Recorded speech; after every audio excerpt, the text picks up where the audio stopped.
It's a new year, everybody wants to eat healthier. Let me show you my go-to breakfast smoothie that I drink probably 5 days a week. It has about 36 grams of protein, and I don't measure. You can use whatever fruit you like. I'm using cherries today. You can use blueberries or mixed berries. The end of my bag of frozen spinach. You will not taste it. Ice cubes, because I want it really cold. 1 scoop of chocolate protein powder. Secret weapon, this is called a blender bomb, and it is a little nugget that you can drop into your smoothies that makes them like a full meal.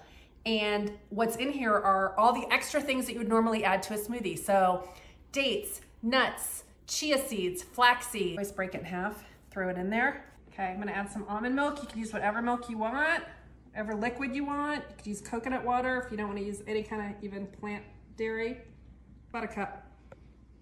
And just to add a little more protein, I'm gonna add about a tablespoon of peanut butter. How smooth it is.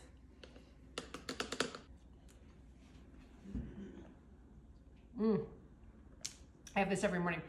About 550 calories and about 38 to 40 grams of protein. Perfect. Follow Grown Up Dish for healthy-ish recipes, product reviews, and midlife musings.